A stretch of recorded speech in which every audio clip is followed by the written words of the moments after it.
கர்த்தரும் இரட்சகருமாகிய இயேசு கிறிஸ்து நாமத்தினால் அடியேன் உங்கள் யாவரையும் அன்போடு வாழ்த்தி வரவேற்கிறேன். இப்பொழுதும் 1 கொரிந்தியர் 7வது அதிகாரத்தின் 24வது வசனத்தினை நாம் எல்லோரும் இணைந்து வாசிப்போமாக. சகோதரரே, அவனவன் தான் அழைக்கப்பட்ட நிலைமையிலே தேவனுக்கு முன்பாக நிலைத்திருக்க கடவன். இந்த வேத வசனம் நம்முடைய ஆவிக்குரிய நிலைமையை நிதானித்து பார்க்கும்படியாக நம்மை தட்டி எழுப்புகிற ஒரு வசனம். இது மாமிச பிரகாரமான நிலைமையை கூறவில்லை. இந்த பூமிக்குரிய வாழ்விலே நம்முடைய நிலைமைகள் சொல்லிக்கொள்ளத்தக்கதாக சிலருக்கு இருக்கிறது, சிலருக்கு சொல்லிக்கொள்ள முடியாத நிலைமையிலே இருக்கிறது. இது இயல்பு. எப்படிப்பட்ட நிலைமையிலும் நான் தேவனுக்கு முன்பாக நிற்கிற நிலைமை எப்படிப்பட்டதாய் காணப்பட வேண்டும் என்ற கேள்விக்கு பதில் சொல்லத்தக்கதாக அழைக்கப்பட்ட நிலைமையிலே நான் இயேசுக்கு முன்பாக நிலைத்திருக்க வேண்டும் என்று 1 கொரிந்தியர் 7வது அதிகாரத்தின் 24வது வசனம் என்னுடைய நிலையை நான் பரிசீலனை செய்து பார்க்க, சரி செய்து பார்க்க என்னை அழைக்கிறது. அவனவன் தான் அழைக்கப்பட்ட நிலைமையிலே என்றால் அது என்ன நிலைமை? நாம் அழைக்கப்பட்ட நிலைமை என்ன நிலைமை? அது எப்படிப்பட்டது என்றால் கிறிஸ்து நமக்கு உண்டாக்கின சுயாதீன நிலைமை. கிறிஸ்து நமக்கு உண்டாக்கின சுயாதீன நிலைமை. இப்போது தேவனுக்கு முன்பாக அமர்ந்திருக்கிற நாம் யாவரும் சுயாதீன நிலைமையில இருக்கிறோம். சுயாதீன நிலைமையை இழந்தவர்கள் அநேகர் இருக்கிறார்கள். தீய ஆவியினால் தாக்கப்பட்டவர்கள் சுயாதீன நிலைமையை இழந்தவர்கள். தீய ஆவியினால் தாக்கப்பட்டவர்கள் சுயாதீன நிலைமையை இழந்தவர்கள். தூய ஆவியினால் காக்கப்பட்டவர்கள் சுயாதீன நிலைமையிலே நிலைத்திருக்கிறவர்கள். தீய ஆவியினால் தாக்கப்பட்டவர்கள் என்று சொன்னால் நாம் வீதிகளிலே பார்க்கிறோம். சொன்ன வார்த்தைகளை சொல்லிக்கொண்டு தன்னை பராமரிக்காமல் அழுக்கான வஸ்திரத்தோடு புலம்பி திரிகிறவர்கள். நான் எங்கே இருக்கிறேன்? என் நிலை என்ன? நான் எங்கே போய் கொண்டிருக்கிறேன்? எனக்கு எப்படி இப்படி ஆனது என்றெல்லாம் அவர்களுக்கு தெரியாது. ஏனென்றால் அவர்கள் தீய ஆவியினால் தாக்கப்பட்டவர்களாய், தீய ஆவிக்கு அடிமைகளாய் இருக்கிறவர்கள். அவர்களுக்கு சுயாதீன நிலைமை என்று ஒன்று இல்லவே இல்லை. ஆனால் தூய ஆவியினால் காக்கப்பட்ட நீங்களும் நானும் சுயாதீன நிலைமையில இருக்கிறோம். இந்த சுயாதீன நிலைமையை சுயமாக பயன்படுத்தக்கூடிய நிலையிலே நாம் இருக்கிறோம். நாம் சுய சித்தமுள்ளவர்களாய் படைக்கப்பட்டிருக்கிறோம். தேவனாகிய கர்த்தர் மனிதனை சுய சித்தமுள்ளவனாய் படைத்திருக்கிறார். உங்களுடைய சித்தத்தின்படியாகத்தான் நீங்கள் இப்போது தேவ சமூகத்தில் வந்து அமர்ந்திருக்கிறீர்கள். சிலருடைய சித்தம் எப்படிப்பட்டது என்று சொன்னால் 10 மணிக்கு போனால் போதும், இல்லை என்றால் 10-15க்குள்ளே போனால் போதும். இது அவருடைய சுய சித்தம். இது சுயாதீன நிலைமையை குறிக்கிறது. ஆகவே இதற்கு ஆதார வசனம் வேதத்தில் இருக்கிறது. கலாத்தியர் 5வது அதிகாரம் 1வது வசனம் 261வது பக்கம் புதிய ஏற்பாட்டிலே, ஆனபடியினாலே நீங்கள் மறுபடியும் அடிமைத்தனத்தின் நுகத்திற்குட்படாமல் கிறிஸ்து நமக்கு உண்டாக்கின சுயாதீன நிலைமையிலே நிலை கொண்டிருங்கள். அவனவன் தான் அழைக்கப்பட்ட நிலைமையிலே தேவனுக்கு முன்பாக நிலைத்திருக்க கடவன். இந்த சுயாதீன நிலைமை நமக்கு எப்படி வந்தது? கிறிஸ்து நமக்கு உண்டாக்கினார். அவர் எப்படி உண்டாக்கினார்? சிலுவையிலே சிந்தின ரத்தத்தினால் நம்மை கிரயமாய் கொண்டார். அந்த பொல்லாதவன் நம்மை தொட முடியாது. கிறிஸ்தவத்திற்கு வெளியே ஏவுதல்கள், செய்வினைகள், பில்லிசூனியங்கள் நிறைந்து காணப்படுகிறது. சுயாதீனமாய் இருக்கிற மனிதனை அடிமைத்தனத்தின் நுகத்திற்குள்ளாக அந்த தீய ஆவி நடத்துகிறது. இயேசு சிலுவையிலே சிந்தின ரத்தத்தினாலே நாம் கழுவப்பட்டோம், பரிசுத்தர்களானோம். பரிசுத்த ஆவியாகிய தெய்வம் நம்மை நடத்துகிறார். நமக்கு விரோதமாய் உருவாக்கப்படும் எந்த ஆயுதமும் வாய்க்காதே போக காரணம் இயேசு தம்முடைய ரத்தத்தினாலே நம்மை பாதுகாக்கிறார். இயேசு சிலுவையில் சிந்தின ரத்தத்தினாலே நீங்களும் நானும் இந்த வினாடி வரையிலும், இந்த இமைப்பொழுது வரையிலும் பாதுகாக்கப்பட்டு சுயாதீன நிலைமையிலே நிலைத்திருக்கிறோம். கரங்களை உயர்த்தலாமா? அதைத்தான் கலாத்தியர் 5:1 சொல்லுகிறது. கிறிஸ்து நமக்கு உண்டாக்கின சுயாதீன நிலைமையிலே நிலை கொண்டிருங்கள். ஏனென்று கேட்டால் அந்த நிலையை விட்டு நீங்கள் வழுவி போக முடியும். எப்படி? பரிசுத்த ஆவியினால் நடத்தப்படுகிற ஒரு தேவ பிள்ளை அசுத்த ஆவியினால் நடத்தப்படுவதற்கு தன்னை ஒப்புக் கொடுக்க முடியுமா? முடியாதா? முடியும். பரிசுத்தன் என்ற போர்வையிலே அசுத்தனாய் வாழ முடியுமா? முடியாதா? ஆகவே நீங்கள் அழைக்கப்பட்ட நிலைமையிலே தேவனுக்கும்பாக நிலை கொண்டிருங்கள் என்று சொல்லி கலாத்தியர் 5:1 சொல்லுகிறது. கிறிஸ்து உங்களுக்கு உண்டாக்கின சுயாதீன நிலைமையிலே நீங்கள் நிலை கொண்டிருங்கள். அவனவன் தான் அழைக்கப்பட்ட நிலைமையிலே தேவனுக்கு முன்பாக நிலைத்திருக்க கடவன். நான் என்ன செய்யட்டும் என்று நீங்கள் கேட்டால், என் இயேசுவே, நீர் என்னை அழைத்து என்னை நீர் நடத்துகிறீர், நீர் எனக்கு போதும் என்று சொல்லி நீங்கள் ஆவியிலே தீர்மானத்தோடு ஒவ்வொரு நாளையும் கடந்து சென்றால் நீங்கள் தேவனுக்கு முன்பாக சுயாதீன நிலைமையில நிலைத்திருக்கிறவர்கள். உங்களுடைய உறவினருடைய வாழ்க்கை முறையை பார்க்கும்போது உங்களுடைய சுயாதீன நிலைமை கொஞ்சம் தடுமாறும். நான் ஏன் இப்படி இருக்கிறேன், அவர்கள் என்னை விட வசதியாக இருக்கிறார்கள் என்று சொல்லி அந்த நேரத்திலே தான் நீங்கள் உங்கள் சுயாதீன நிலைமையை அடிமைத்தனத்தின் நுகத்திற்கு உட்படாமல் தேவனுக்கு முன்பாக வந்து நின்று இயேசு என்ன நடத்துகிறார். நீங்கள் புறம்பான கண்களினாலே புறம்பான காட்சியை கண்டு அவர்களை நிதானிக்கிறீர்கள். ஆனால் அவருடைய வாழ்க்கையிலே அந்த உயர்ந்த நிலை என்று எண்ணுகிறீர்களே, அந்த நிலை பரிசுத்தத்தின் வழியாய் வந்ததா பாவத்தின் வழியாய் வந்ததா என்று கர்த்தர் ஒருவர் மாத்திரம் அறிகிறவராயிருக்கிறார். ஆகவே நீங்கள் கர்த்தர் இயேசு ரத்தத்தினாலே மீட்கப்பட்டவர்கள், அவருடைய இயேசு ரத்தத்தினால் காக்கப்படுகிறவர்கள். அவர் கிருபையாய் கொடுத்த ஆகாரத்தை போஷித்து அவர் கிருபையாய் கொடுத்த ஐஸ்வரியத்தை சுதந்திரித்து அழைக்கப்பட்ட நிலைமையில் நிலை கொண்டிருக்க சுயாதீனத்தை சுயமாக பயன்படுத்துங்கள். நாம் நிலை கொண்டிருக்கிறோமா? நிலை தடுமாறி கொண்டிருக்கிறோமா? இந்த வருஷத்தின் 5வது மாதத்தின் 19வது நாள் காலையிலே தேவனுக்கு முன்பாக அமர்ந்திருக்கிற நீங்கள் இயேசுவிலே நிலைத்திருக்கிறீர்களா? இல்லை என்றால் நிலை தடுமாறி கொண்டிருக்கிறீர்களா என்று உங்களுக்கு தெரியும், இயேசுவுக்கு தெரியும், பொல்லாதவனுக்கும் தெரியும். சுயாதீன நிலைமையை செவ்வையாக பயன்படுத்த இயேசுவே என்னை கைவிடாமல் இரும் சொல்லி செபியுங்க. இயேசுவே என்னை கைவிடாதிரும். செபத்தில எப்போது பார்த்தாலும் உலக தேவைகளுக்காகவே கேட்டுக்கொண்டிருக்கிறோம். அதை விட்டு விடுங்கள். வேதம் என்ன சொல்லுகிறது? நீங்கள் முதலாவது தேவனுடைய ராஜ்யத்தையும் அவருடைய நீதியையும் தேடுங்கள். தேவனுடைய ராஜ்யம் எப்படிப்பட்டது? அது புசிப்பும் குடிப்பும் அல்லவே, அது பரிசுத்தமும் நீதியும் பரிசுத்த ஆவியினால் உண்டாகும் சந்தோஷத்தினால் நிறைந்தது. அந்த தேவனுடைய ராஜ்யம் எப்படிப்பட்டது என்று சொன்னால் எப்போது சோத்திரங்களினாலும் துதிகளினாலும் நிறைந்தது. 1 யோவான் 2வது அதிகாரம் 28வது வசனம், புதிய ஏற்பாட்டிலே 327வது பக்கம். இப்படி இருக்க பிள்ளைகளே, அவர் வெளிப்படும் போது நாம் அவர் வருகையில் அவருக்கு முன்பாக வெட்கப்பட்டு போகாமல் தைரியம் உள்ளவர்களாய் இருக்கும்படிக்கு அவரில் நிலைத்திருங்கள். இப்படி இருக்க பிள்ளைகளே, அவர் வெளிப்படும் போது நாம் அவர் வருகையில் அவருக்கு முன்பாக வெட்கப்பட்டு போகாமல் தைரியம் உள்ளவர்களாய் இருக்கும்படிக்கு அவரில் நிலைத்திருங்கள். கர்த்தராகிய இயேசு மறுபடியும் வரப்போகிறார். வரும்போது அவருடைய வருகைக்கு நாம் ஆயத்தமா இருக்க வேண்டும். அவருக்கு முன்பாக வெட்கப்பட்டு போகாமல் இயேசுவே நீர் என்னை அறிவீர் என்று சொல்லக்கூடிய தைரியம் உள்ளவர்களாய் இருக்கும்படிக்கு நாம் இயேசுவில் நிலைத்திருக்க வேண்டும். அவனவன் தான் அழைக்கப்பட்ட நிலைமையிலே தேவனுக்கு முன்பாக நிலைத்திருக்க கடவன். 1 கொரிந்தியர் 7:24. கர்த்தராகிய இயேசு கிறிஸ்து மறுபடியும் வரப்போகிறார். அவர் வரும்போது அவருக்கு முன்பாக நிற்கிற நீங்கள் வெட்கப்பட்டு போகாமல் தைரியம் உள்ளவர்களாய் இருக்கும்படிக்கு அவரிலே நிலைத்திருங்கள், அவரிலே நிலை கொண்டிருங்கள். அவருக்கு முன்பாக நிலைத்திருக்க கடவன். ஒவ்வொரு நாளும் இயேசு நம்மை தேடி வருகிறார். எத்தனை பேருக்கு அந்த விசுவாசம்? நான் ஜெபிக்கிற போதெல்லாம் இயேசு அருகில வந்து நிற்கிறார். அவர் வரும்போது நான் வெட்கப்பட்டு போகாமல் அவரை பார்க்கக்கூடிய தைரியம் உள்ளவனாய். ஆதாமும் ஏவாளும் தினமும் தேவனுக்கு முன்பாக இருந்தவர்கள் ஒரு நாளில் வெட்கப்பட்டு அதைரியம் உள்ளவர்களாய் தங்களை ஒழித்துக் கொண்டார்கள். காரணம் என்ன? சுயாதீன நிலைமையிலே இருந்து அவர்கள் விழுந்து போனார்கள். அடிமைத்தனத்தின் நுகத்திற்கு தங்களை உட்படுத்திக் கொண்டார்கள். ஆகவே நீங்கள் மறுபடியும் அடிமைத்தனத்தின் நுகத்திற்கு உட்படாமல் கிறிஸ்து உங்களுக்கு உண்டாக்கின சுயாதீன நிலைமையிலே நிலை கொண்டிருங்கள். அப்பொழுது அவருக்கு முன்பாக வெட்கப்பட்டு போகாமல் நீங்கள் தைரியம் உள்ளவராய் அவரிடத்திலே காணப்படுவீர்கள், அவருடைய சமூகத்திலே. 1 யோவான் 2வது அதிகாரத்தின் 26வது வசனம், உங்களை வஞ்சிக்கிறவர்களை குறித்து இவைகளை உங்களுக்கு எழுதுகிறேன். 27வது வசனம், நீங்கள் அவராலே பெற்ற அபிஷேகம் உங்களில் நிலைத்திருக்கிறது, ஒருவரும் உங்களுக்கு போதிக்க வேண்டுவதில்லை. அந்த அபிஷேகம் சகலத்தையும் குறித்து உங்களுக்கு போதிக்கிறது. அது உங்களுக்கு போதித்தபடியே அவரில் நிலைத்திருப்பீர்களா?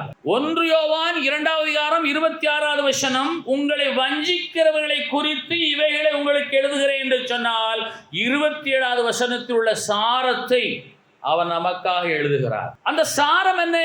நீங்கள் அவராலே பெற்ற அபிஷேகம் உங்களில் நிலைத்திருக்கிறது. அவரில் நிலைத்திருப்பீர்களாக. ஒருவர் உங்களுக்கு போதிக்க வேண்டியதில்லை. அந்த அபிஷேகம் சகலத்தை குறித்து உங்களுக்கு போதிக்கிறது. அது உங்களுக்கு போதித்தபடியே அவரில் நிலைத்திருப்பீர்களாக. உங்களை குறித்து உங்களை ஒருவரும் அஞ்சியாதபடிக்கு இவைகளை உங்களுக்கு எழுதுகிறேன். யாக்கோபு 1வது அதிகாரம் 22வது வசனம், பக்கம் 313 புதிய ஏற்பாட்டிலே. அல்லாமலும் நீங்கள் உங்களை வஞ்சியாதபடிக்கு திருவசனத்தை கேட்கிறவளாய் மாத்திரமல்ல, அதன்படியே செய்கிறவளாயும் இருங்கள். உங்களை வஞ்சிக்கிற ஒரு கூட்டத்தார் இருக்கிறார்கள். உங்களை வஞ்சிக்கிறவர்கள் பெரியிருக்கும் சூழ்நிலையிலே உங்களை நீங்களே வஞ்சியாதிருக்கும்படியாக திருவசனத்தை கேட்கிற நீங்கள் அதன்படியாக செய்யவும் ஆயத்தப்பட வேண்டும். அந்த திருவசனம் எது? எந்த வசனத்தை நான் கடைபிடிக்கட்டும் என்று சொன்னால், 1 யோவான் 2வது அதிகாரம் 27வது வசனம். நீங்கள் அவராலே பெற்ற அபிஷேகம் உங்களிலே நிலைத்திருக்கிறது. உங்களை வஞ்சிக்கிறவளை குறித்து இவைகளை உங்களுக்கு எழுதுகிறேன். நீங்கள் உங்களை வஞ்சியாதபடிக்கு திருவசனத்தை கேட்கிறவளாய் மாத்திரமல்ல, அதன்படியே செய்கிறவளாயும் இருங்கள். உங்களை வஞ்சிக்கிற ஜனங்கள் திரளாக பெருகியிருக்கிறார்கள். உங்களை வஞ்சிக்கிறவர்கள் பெருகியிருக்கிற சூழ்நிலையிலே உங்களை நீங்களே வஞ்சியாதிருங்கள்.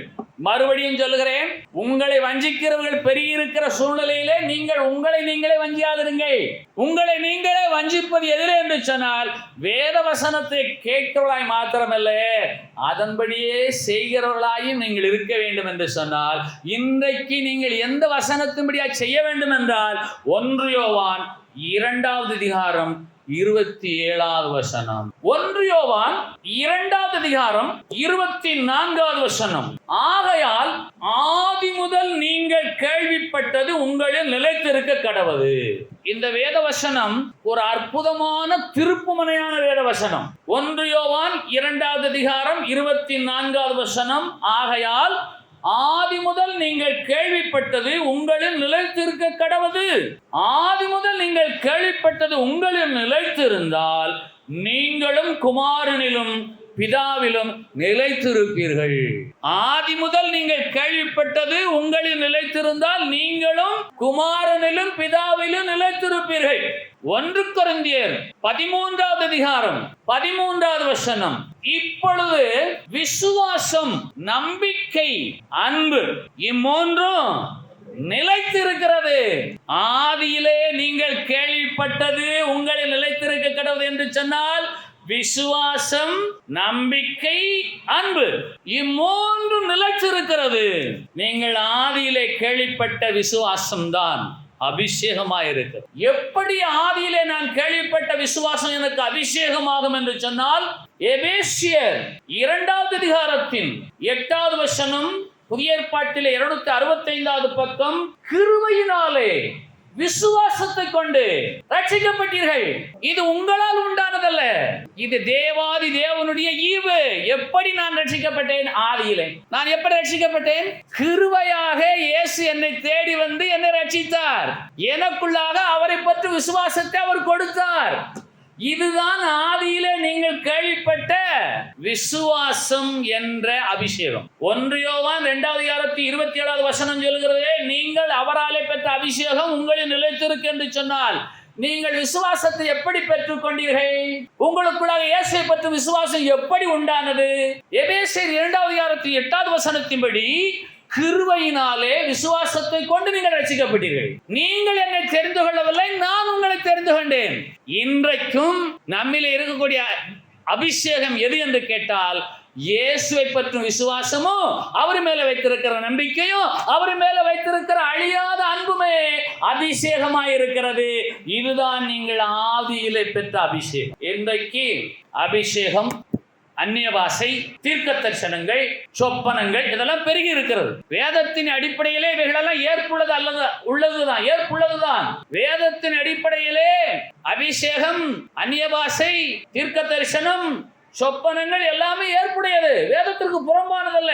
உங்களை பார்த்து சிலர் கேட்பார்கள், நீங்கள் அபிஷேகம் பெற்றிருக்கிறீர்களா? நான் அபிஷேகம் பெற்றிருக்கிறேன். அந்த அபிஷேகம் எது? விசுவாசமே. என்றைக்குமே உங்களில் நிலைத்திருக்கக்கூடியது விசுவாசம், நம்பிக்கை, அன்பு. நீங்கள் ஆதியிலே கேள்விப்பட்டது உங்களில் நிலைத்திருக்கிறது. நீங்கள் ஆதியிலே என்ன கேள்விப்பட்டீர்கள்? உங்களை தேடி இயேசு வந்து கிருபையாக உங்களை ரட்சித்தார். அவர் மேல உங்களுக்கு விசுவாசம் வந்தது. ஆகவே நீங்கள் முதலாவது ஆதியிலே பெற்றுக்கொண்டது இயேசுவை பெற்ற விசுவாசமே உங்களுக்கு அபிஷேகமாக இருக்கிறது. ஆகவே அபிஷேகம் என்ற வார்த்தைக்கு ஆங்கில வார்த்தை அனாயிட்டிங், தமிழ் வார்த்தை நீராட்டு, நீராடுதல். அபிஷேகம் என்றால் நீராடுதல், அனாயிட்டிங். இந்த அபிஷேகம் உங்களுக்குள்ளாக எப்படி வந்தது என்று சொன்னால், இயேசுதான் என்னை காப்பாற்றினார், இயேசுதான் என்னை ரட்சித்தார், நான் இயேசுவாலே வாழ்கிறேன் என்ற விசுவாசம் உங்களுக்குள்ளாக வந்ததே. அந்த ஆதியில நீங்கள் கேள்விப்பட்ட அது உங்களில் இன்றைக்கு நிலைத்திருக்கிறது.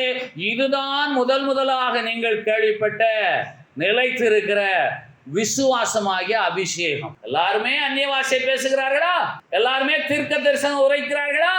வேதம் தான் கேள்வி கேட்கிறது. ஆனால் எல்லாருக்குள்ளாக நிலைத்திருக்கக்கூடிய ஒன்று உண்டு என்று சொன்னால் அதுதான் இயேசுவை பற்றின விசுவாசம். அதுவே அபிஷேகம். அதுவே எல்லாரிலும் நிரந்தரமாக தங்கி இருக்கிற விசுவாசம், நம்பிக்கை, அன்பு என்று நிலைத்திருக்கிற அபிஷேகம். நாம் எல்லாருமாய் விசுவாசத்தில் நிலைத்திருக்க இயேசு கிருபையாக நம்மை தேடி வந்து நமக்குள்ள அவரை பற்றி விசுவாசத்தை கொடுத்து நம்மை ரட்சித்தார். இன்றைக்கும் உங்கள் உடன் பிறந்த சகோதரிடத்தில் நீங்கள் சொல்லுகிறீர்கள், நீயும் உன் வீட்டாரும் இயேசு ஏற்றுக்கொள்ளுங்கள், ஆசீர்வாதமா இருப்பீர்கள் என்று சொல்லுகிறீர்கள். ஆனால் அவர்கள் ஏற்றுக்கொள்ள தயாராக இல்லை. காரணம் என்ன? இயேசு கிருபையாக வந்து அவர்களுக்குள்ளாக விசுவாசத்தை ஊற்றி அவர்களை ரட்சித்தால்தான் அவர்கள் ரட்சிப்படைய முடியும். ஆகவே ஆதியிலே நீங்கள் கேள்விப்பட்டது உங்களில் நிலைத்திருப்பது எது என்று சொன்னால், என்றைக்கு நிலைத்திருக்கிற விசுவாசம், நம்பிக்கை, அன்பு என்ற மூன்றும் இன்றைக்கு உங்களில் நிலைத்திருக்கிறது. நீங்கள் அவராலே பெற்ற அந்த விசுவாசம் என்ற அபிஷேகம் இன்றைக்கு உங்களில் நிலைத்திருக்கிறது. 1 யோவான் 2:27 ஒருவர் உங்களுக்கு போதிக்க வேண்டியதில்லை, அது போதித்தபடியே அவரில் நிலைத்திருப்பீர்களாக.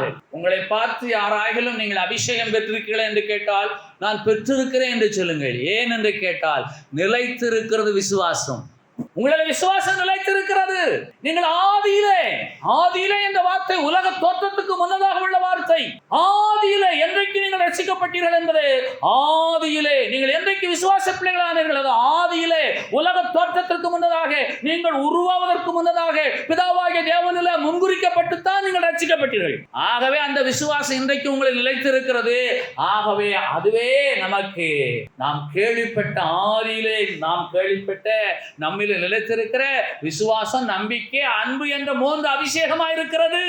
ஆகவே இந்த ஸ்பிரிச்சுவல் ப்ரௌட்ஸ் கேட்பாங்க, நீங்க ஆவியில நிறைவீங்களா, அந்நிய பாஷை பேசுவீங்களா, அபிஷேகம் பெற்றீங்களா?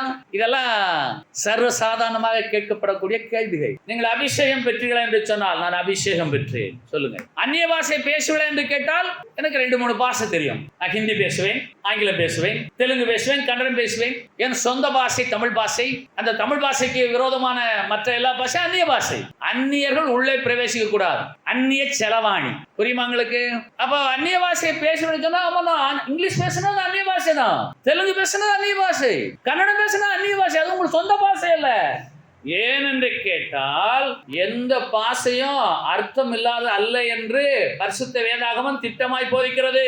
ஒருவன் அந்நிய பாஷையிலே பேசுகிறான் என்று சொன்னால் அது உலக மொழிகளிலே ஏதாவது ஒரு மொழிகளிலே அடங்கி இருக்க வேண்டும். ஏன் என்று கேட்டால் நீங்கள் அவராலே பெற்ற அபிஷேகம் ஆதியிலே நீங்கள் கேள்விப்பட்டது உங்களிலே நிலைத்திருக்கிறது. அந்த அபிஷேகம் விசுவாசம் என்ன அபிஷேகம். விசுவாசத்தை இழக்கிறவர்கள் சுயாதீன நிலைமையில் இழந்து விழுந்து போகிறவர்கள், விசுவாசத்தை இழக்கிறவர்கள் அடிமைத்தனத்தின் நுகத்திற்கு உட்படுகிறவர்கள். ஆனபடினாலே நீங்கள் மறுபடியும் அடிமைத்தனத்தின் நுகத்திற்கு உட்படாமல் கிறிஸ்து உங்களுக்கு உண்டாக்கின சுயாதீன நிலைமையில நிலை கொண்டிருக்கும்படிக்கு நீங்கள் அவரால் பெற்ற அபிஷேகம் உங்களில் நிலைத்திருக்கிறது. அது போதித்தபடியே நீங்கள் அவரில் நிலைத்திருப்பீர்களாக. நீங்கள் தயவு செய்து இந்த வசனங்களை ஒரு காகிதத்தில் எழுதி உங்கள் வீட்டிலே சென்று அமர்ந்து ஒன்றுக்கொன்று ஒத்திருக்கிறதா, இதிலே கலப்பு இருக்கிறதா, இது ஏற்புடையதா, இது நியாயமா, இது சத்தியமா என்பதை நீங்களே நிதானித்து பார்க்க வேண்டும். நீங்கள் ஆதியிலே கேள்விப்பட்டது என்ன? விசுவாசம், நம்பிக்கை, அன்பு, இம்மூன்றும் என்றைக்கும் நிலைத்திருக்கிறது. 1 கொரிந்தியர் 13:2 சொல்லுகிறது, அன்பு ஏன் பெரியது என்ற ஒரு கேள்வியை கேட்டால், மலைகளை பேர்க்கத்தக்க சகல விசுவாசம். 1 கொரிந்தியர் 13:2 பிற்பகுதி, மலைகளை பேர்க்கத்தக்க சகல விசுவாசம் எனக்கு இருந்தாலும், எனக்கு உண்டாயிருந்தாலும் அன்பு இல்லை என்று சொன்னால் ஒன்றுமில்லை. ஆகவே அந்நிய பாஷையானால் ஒழிந்து போகும், தீர்க்க தரிசனமானால் ஒழிந்து போகும், அன்பு ஒரு காலம் ஒழியாது. இயேசு இன்றைக்கும் நம்மேல வைத்த அன்பு ஒழியாதபடியினாலே நாம் இன்றைக்கும் நிலைத்திருக்கிறோம். நாம் குறைவுள்ளவர்கள், சுயாதீன நிலைமையிலே வாழ்ந்து கொண்டிருக்கிற அடிமைத்தனத்துக்கு நுகத்துக்கு உட்பட்டவர்கள் தான் நாம். மறுக்க இயலாது, ஒருவரால முடியாது. ஆனாலும் அவர் நம்மேல வைத்த அன்பு நிமித்தமாய் கிருபையினாலே விசுவாசத்தை கொண்டு நாம் ரட்சிக்கப்பட்டோம். இது நம்மாலே உண்டானதல்ல, இது தேவாதி தேவனுடைய ஈவு. எபேசியர் 2:8. இவைகளை எல்லாம் நாம் ஏன் நிதானிக்க வேண்டும் என்று சொன்னால், உங்களை வஞ்சிக்கிறவர்களை குறித்து இவைகளை நான் உங்களுக்கு எழுதுகிறேன், உங்களை நீங்களே வஞ்சியாதபடிக்கு. திருவசனத்தை கேட்கிறவர்களாய் மாத்திரமல்ல, யாக்கோபு 1:22 அதன்படியே செய்கிறவர்களாயும் இருங்கள் என்று சொன்னால், நீங்கள் அவரிலே நிலைத்திருப்பது உண்மையானால் விசுவாசம், நம்பிக்கை, அன்பு இம்மூன்றும் உங்களிலே எவ்வளவாய் நிலைத்திருக்கிறது என்ற வசனத்திற்கு உங்களை நீங்களே ஒப்புக் கொடுக்க அழைக்கப்படுது. என்றைக்குமே நிலைத்திருக்கக்கூடியது விசுவாசம், நம்பிக்கை, அன்பு. விசுவாசம் என்பது அது எனக்கு இப்போதே கிடைத்து விட்டது என்பது, நம்பிக்கை என்பது அது எனக்கு நாளை நடக்கும் என்பது, அன்பு என்பது எல்லாவற்றையும் சகிப்பது. 1 கொரிந்தியர் 13:7 சொல்லுகிறது, அன்பு சகலத்தையும் தாங்கும், சகலத்தையும் விசுவாசிக்கும், சகலத்தையும் நம்பும், சகலத்தையும் சகிக்கும். இந்த தாங்கும், விசுவாசிக்கும், நம்பும் என்ற 3 வார்த்தைகளும் சகிக்கும் என்ற வார்த்தைக்குள் அடங்கி இருக்கிறது. கர்த்தராகிய இயேசு கிறிஸ்து நம்முடைய பாவங்களை, சாபங்களை, மீறுதல்களை, அக்கிரமங்களை சிலுவையில சுமந்து சகித்துத்தான் நம்மேலே தம்முடைய அன்பை விளங்க பண்ணினார். அதே அன்பினாலே தான் இன்றைக்கு நம்மை நடத்தி கொண்டிருக்கிறார். சுயாதீன நிலைமையில இருக்கிற நாம் அடிமைத்தனத்தின் நுகத்திற்கு உட்பட்டிருந்தாலும் அவர் நம்மேலே வைத்த அன்பு இன்றைக்கு நிலைத்திருக்கிறபடினாலே இந்த வருஷத்தின் 5வது மாதத்தின் 19வது நாளிலே நாம் அவருடைய பாதத்தில் அமர்ந்திருக்கிறோம். அல்லேலூயா.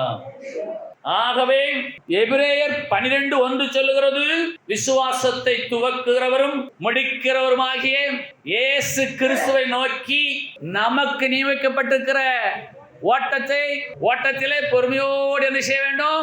நிலைத்திருக்கனாலே உங்களுக்கென்று ஒரு வழியை கர்த்தர் வைத்திருக்கிறார். அவரே விசுவாசத்தை துவக்கிறவர், அவரை முடிக்கிறவர். ஆகவே இயேசு சொல்லுகிறார், லூக்கா 8:50 விசுவாசம் உள்ளவனாயிரு. லூக்கா 1:45 விசுவாசித்தவனே பாக்கியவதி. எபிரேயர் 11:6 விசுவாசம் இல்லாமல் தேவனுக்கு பிரியமாயிருப்பது கூடாத காரியம். 1 யோவான் 5:4 நம்முடைய விசுவாசமே, கோடிட்டு காட்ட வேண்டிய இடம் நம்முடைய, என்னுடைய விசுவாசமே இந்த உலகத்தை ஜெயிக்கிற ஜெயம். உங்களை வஞ்சிக்கிறவர்களை குறித்து இவைகளை நான் உங்களுக்கு எழுதுகிறேன், உங்களை நீங்களே வஞ்சியாதபடிக்கு, இந்த வசனங்களை கேட்டு அதோடு போய்விடாதபடிக்கு, இந்த வசனத்தின்படியாய் வாழ்கிறவர்களாயும் செய்கிறவர்களாயும் நீங்கள் இருங்கள் என்று யாக்கோபு 1:22 சொல்லு. அல்லேலூயா. ஆகவே கர்த்தருடைய பிள்ளைகளாகிய நீங்களும் நானும் அவராலே அபிஷேகிக்கப்பட்டிருக்கிறோம். நமக்குள்ளாக விசுவாசத்தை அவர் துவக்கி இருக்கிறார். அதை முடிக்கும் நாள் வரையிலும் அவர் நாம் பொறுமையாய் ஓடும்படிக்கு எபிரேயர் 12:2 நமக்கு கட்டளையாக சொல்கிறார். அல்லேலூயா. அதனால நம்முடைய வாழ்க்கையில எவ்வளவு மேடுகள் பள்ளங்கள் வந்தாலும் நம்மிலே நிலைத்திருக்க வேண்டிய மூன்று என்ன என்று கேட்டால், விசுவாசம், நம்பிக்கை, அன்பு. அவர் மேல வைக்கிற விசுவாசம், அவர் மேல வைக்கிற நம்பிக்கை, அவர் மேல வைக்கிற அன்பிலே நாம் குறைவில்லாதவர்களாய், என்றைக்கும் அவருக்கு முன்பாக நிற்க தகுதியுடையவர்களாய் தேவனுக்கு முன்பாக நிலைத்திருங்கள் என்று சொல்லி 1 கொரிந்தியர் 7:24 சொல்லு. அவரே விசுவாசத்தை துவக்கிறவர், அவரே விசுவாசத்தை முடிக்கிறவர். ஆகவே கலாத்தியர் 3:9 சொல்லுகிறது, அந்தபடி விசுவாச மார்க்கத்தார் விசுவாசமுள்ள ஆபிரகாமுடனே ஆசீர்வதிக்கப்படுகிறார்கள். ஆதியிலே நீங்கள் கேள்விப்பட்டது என்ன? இன்றைக்கு நீங்கள் கேள்விப்பட்டுக் கொண்டிருப்பது என்ன? விசுவாச தகப்பனாகிய ஆபிரகாமுடைய விசுவாசம். இதுதான் நீங்கள் ஆதியிலே கேள்விப்பட்ட அபிஷேகமாகிய விசுவாசமாகிய நிலைத்திருக்க வேண்டிய இடம். அப்போ ஆதியிலே நீங்கள் என்ன கேள்விப்பட்டீர்கள்? இன்றைக்கு நீங்கள் என்ன கேள்விப்படு என்று சொன்னால், விசுவாசம் மார்க்கத்தார் விசுவாசமுள்ள ஆபிரகாமுடனே ஆசீர்வதிக்கப்படுகிறார்கள். ஆகவே ஆபிரகாமின் விசுவாசத்தை குறித்து திருச்சபை பிரசங்கித்துக் கொண்டே இருக்கிறது. ஆபிரகாமுடைய விசுவாசம் எப்படிப்பட்ட விசுவாசம் என்று சொன்னால், ஆசீர்வாதத்தை சுதந்திரத்துக் கொள்ள வாய்ப்பே இல்லை, ஆனால் ஆசீர்வாதம் உண்டானது. ஆகவே அவரை விசுவாச தகப்பன் என்று திருச்சபை அழைக்கிறது. ஆகவே கிருபையினாலே விசுவாசத்தை கொண்டு நீங்கள் ரட்சிக்கப்பட்டீர்கள். நீங்கள் ஆதியிலே கேள்விப்பட்டது முதலாவது விசுவாசம், அதுவே உங்களுக்குள்ள இருக்கிற அபிஷேகம். அது உங்களில் என்றைக்கு நிலைத்திருக்கிறது. அது எப்போது நிலைத்திருக்கிறது? விசுவாசம், நம்பிக்கை, அன்பு, இம்மூன்று உங்களில் நிலைத்திருக்கும் போது அது உங்களில் நிலைத்திருக்கிறது. உங்களுடைய இருதயத்திலே விசுவாசம், நம்பிக்கை, அன்பு மூன்றும் நிலைத்திருக்க கடவுது. ஆபிரகாமுடைய ஆசீர்வாதத்தோடு நீங்கள் உங்களை இணைத்துக் கொள்ளுங்கள். ஆகவே தான் கலாத்தியர் 3:9 சொல்லுகிறது, அந்தப்படி விசுவாசம் மார்க்கத்தார். நாமெல்லாம் யார்? விசுவாச மார்க்கத்தார். விசுவாசமுள்ள ஆபிரகாமுடனே ஆசீர்வதிக்கப்படும்படியாக நீங்கள் விசுவாசத்தையும் நம்பிக்கையும் அன்பையும் உடையவர்களாய், விசுவாசத்தை துவக்குற முடிக்கிறோமாக இயேசு கிறிஸ்துவை நோக்கி பிரயாணப்படுங்கள். அல்லேலூயா. அப்போஸ்தலர் 14வது அதிகாரம் 22வது வசனம், சீசருடைய மனதை திடப்படுத்தி விசுவாசத்தில் நிலைத்திருக்கும்படி அவர்களுக்கு புத்தி சொல்லி. நீங்களும் நானும் நிலைத்திருக்க வேண்டியது விசுவாசமே அல்லாமல் வேறொன்றும் இல்லை. மனதை திடப்படுத்தி விசுவாசத்தில் நிலைத்திருக்கும்படிக்கு அவர்களுக்கு புத்தி சொன்னார்கள். யாரெல்லாம் விசுவாசத்தில் நிலைத்திருக்கிறோம்? நீங்கள் அவராலே பெற்ற அபிஷேகம் உங்களிலே நிலைத்திருக்கிறது. அந்த அபிஷேகம் சகலத்தையும் குறித்து உங்களுக்கு போதிக்கிறது. அது உங்களுக்கு போதித்தபடியே அவர் நிலைத்திருப்பீர்களாக. இப்பொழுது விசுவாசம், நம்பிக்கை, அன்பு மூன்று உங்களிலே நிலைத்திருக்கிறது. ஆதி முதல் நீங்கள் கேள்விப்பட்டது உங்களிலே நிலைத்திருக்கிறது. ஆதியிலே நீங்கள் கேள்விப்பட்டது என்ன என்று கேட்டால், விசுவாசத்தை கொண்டு ரட்சிக்கப்பட்டீர்கள் கிருபையாக. அப்ப கிறிஸ்தவாவின் ஆரம்பமே விசுவாசம் தான். விசுவாசம் இல்லாமல் கிறிஸ்தவ மார்க்கம் இல்லை. எத்தனையோ மதங்கள் இருக்கிறது.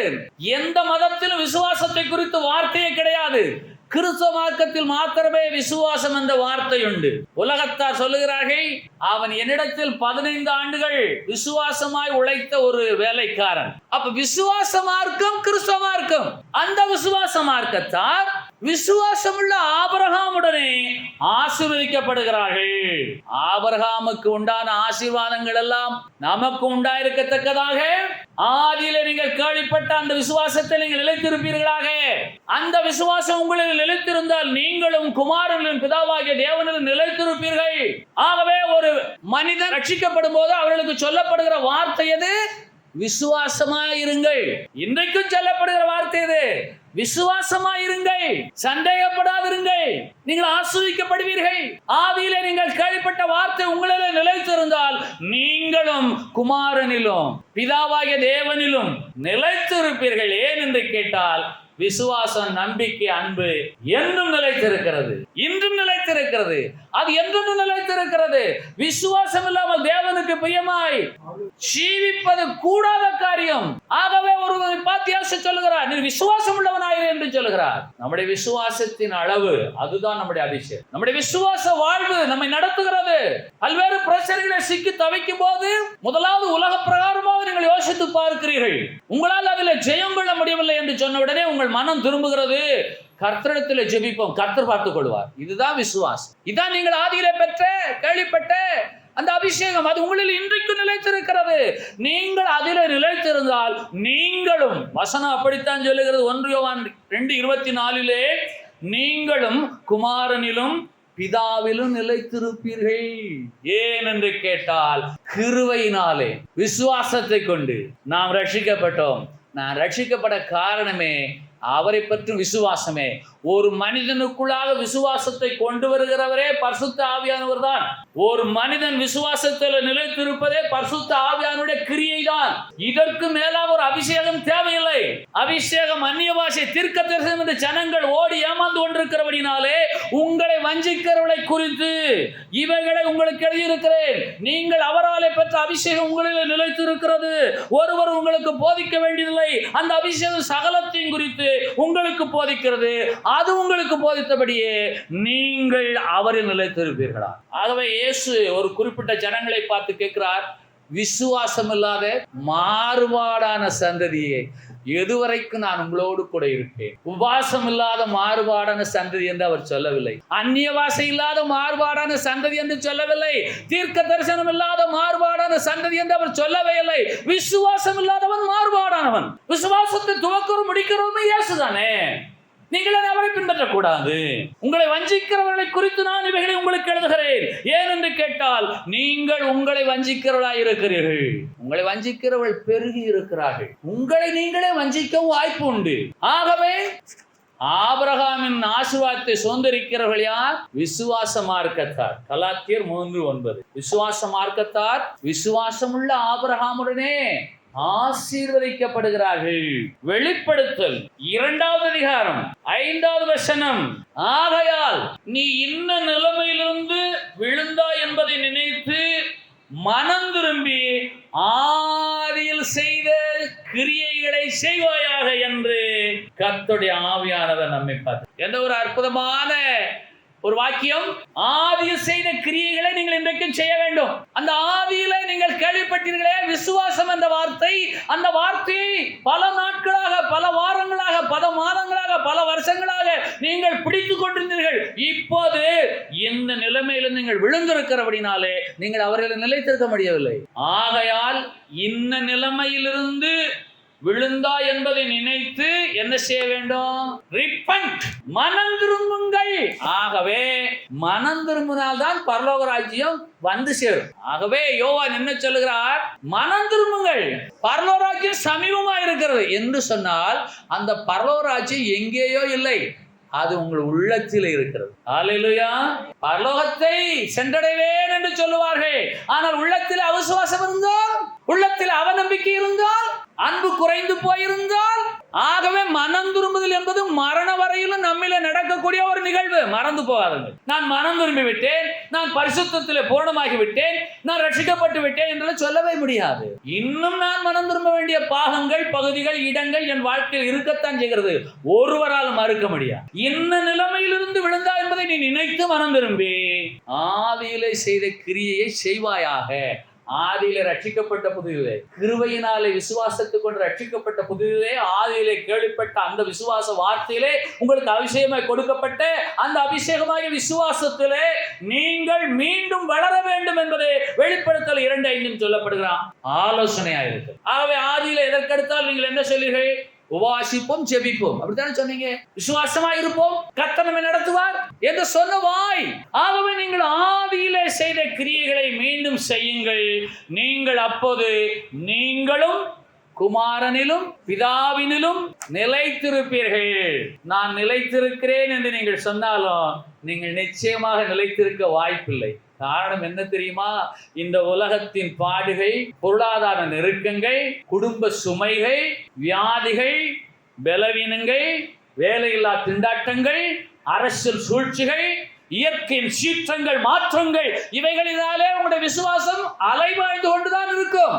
ஆகவேதான் நீங்கள் அவனவன் தான் அழைக்கப்பட்ட நிலைமையிலே தேவனுக்கு முன்பாக நிலைத்திருக்க கடவன் என்று சொல்லி வேதம் சொல்லுகிறது. கிறிஸ்து நமக்கு உண்டாக்கின சுயாதீன நிலைமையில நிலைத்திருக்க கடவன் என்று வேதம் சொல்லுகிறது. ஆகவே ஆதியிலே ரட்சிக்கப்பட்ட புதிதிலே, இயேசுவை ரட்சித்த நாளிலே, நான் இயேசுவை ஏற்றுக்கொண்ட காலத்திலே என்னுடைய விசுவாசம் எப்படி இருந்தது?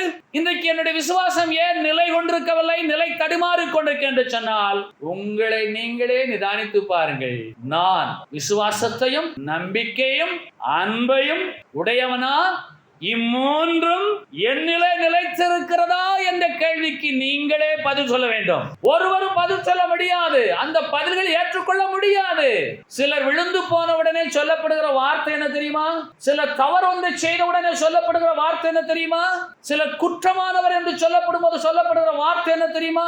அவர் ஒரு நல்ல விசுவாச பிள்ளையாயிற்று, எப்படி இது நிகழ்ந்தது, நடந்தது? கேள்வி உங்களுக்கு புரியும் என்று நினைக்கிறேன். அவர் நல்ல விசுவாச பிள்ளை, அவள் ஒரு நல்ல விசுவாச பிள்ளை, அவள் எப்போது விசுவாசமாக வாழ்ந்தாள், எப்போது இப்படி விழுந்து போனாள், எப்படி இந்த பாவத்தை செய்தாள், எப்படி கரைபட்டு என்று சொன்னால், ஆகவேதான் விசுவாசத்தை நிலை கொண்டிருங்கள் என்று வேதம் சொல்லுகிறது. உங்களிலே நிலைத்திருக்க வேண்டியது எது? விசுவாசம், நம்பிக்கை, அன்பு. இம்மூன்று நிலை கொண்டிருந்தால் நீங்களும் குமாரனிலும் பிதாவிலும் நிலை கொண்டிருப்பீர்கள். விசுவாச மார்க்கத்தார் விசுவாசமுள்ள ஆபிரகாமுடைய ஆசீர்வதிக்கப்படுகிறார். எல்லாரும் எழுந்திரு.